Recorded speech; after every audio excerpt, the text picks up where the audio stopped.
వెలిగొండ ప్రాజెక్టును కూటమి ప్రభుత్వం పూర్తి చేసి తీరుతుందని మార్కాపురం జిల్లా యంత్రాంగం అలాగే ఎర్రగొండపాలెం టీడీపీ ఇన్ఛార్జి గూడూరి ఎరిక్షన్ బాబు అన్నారు. బుధవారం దోర్నాల మండలం పెద్ద బొమ్మలాపురంలో పలు అభివృద్ధి కార్యక్రమాలకు ఎరిక్షన్ బాబు శంకుస్థాపనలు చేశారు. గ్రామంలోని 40 సంవత్సరాల కల అయినటువంటి ఈ వెన్న పాపిరెడ్డి చెరువు సప్లై ఛానల్కు ఆయన శంకుస్థాపన చేశారు. ఈ సందర్భంగా గ్రామానికి వచ్చిన ఇన్ఛార్జి గ్రామస్తులు ఘనంగా స్వాగతం పలికారు. ఈ సందర్భంగా ఇన్ఛార్జి ఎరిక్షన్ బాబు మాట్లాడుతూ పశ్చిమ ప్రాంత ప్రజల దశాబ్దాల కల మార్కాపురం జిల్లా నెరవేరిందని, ఇక వెలిగొండ ప్రాజెక్టు త్వరలో పూర్తి అవుతుందని అన్నారు. వైసీపీ ప్రభుత్వంలో ప్రాజెక్టు పూర్తి కాకుండానే పూర్తి అయిందని, జాతికి అంకితం అంటూ జగన్ ప్రజలను మోసం చేశారని అన్నారు.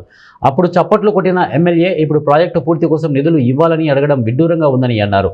ఫీడర్ కెనాల్ ఆధునీకరణ పనులకు ప్రభుత్వం 456 కోట్లు కేటాయించిందని, త్వరలోనే సీఎం చంద్రబాబు వెలిగొండ ప్రాజెక్టుకు వచ్చి శంకుస్థాపన చేస్తారని అన్నారు. నారా చంద్రబాబు నాయుడు గారి కూటమి ప్రభుత్వాన్ని చెప్పేసి తర్వాత జగన్మోహన్ రెడ్డి ఎన్నికల ముందు వచ్చాడు మన ప్రాంతానికి వచ్చి వెలిగొండ ప్రాజెక్టు పూర్తయింది, నేను జాతికి అంకితం చేసిపోతానని చెప్పేసి ఆ రోజు మన కొట్టూరు దగ్గర వెలిగొండ ప్రాజెక్టు దగ్గర చెప్పాడా లేదా? జగన్మోహన్ రెడ్డి చెప్పాడా లేదా? చెప్పి పూర్తి చేసి జాతికి అంకితం చేసిపోయాడు. ఇప్పుడున్నటువంటి ఎమ్మెల్యే పక్కన చప్పట్లు కొట్టిండు, బాగా చప్పట్లు కొట్టిన ఎమ్మెల్యే ఇప్పుడేం మాట్లాడుతున్నాడు? వెలిగొండ ప్రాజెక్టుకి నిధులు కేటాయించాలని మాట్లాడుతున్నాడు. ఆ రోజున పూర్తయిన చప్పట్లు కొట్టిండు, ఇప్పుడేమో నిధులు కావాలంట. అని చెప్తే మేము ఇవ్వాలంట నిధులు.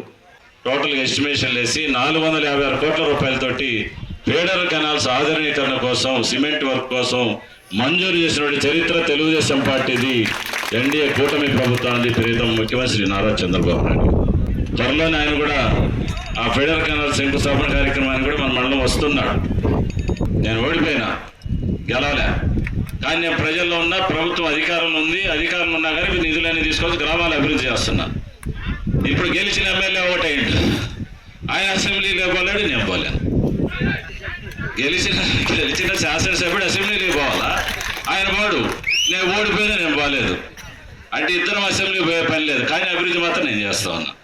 నేను ఓడిపోయినా, అనేక చోట్ల అవమానాలు పాలవుతున్నా, అయినా ప్రజల కోసం, ప్రజలకు ఇచ్చిన మాట కోసం మనం ఈరోజు ప్రజల్లో తిరిగి పనులు చేస్తున్నామని చెప్పేసి మీ అందరూ కూడా నేను తెలియజేసుకుంటా ఉన్నా.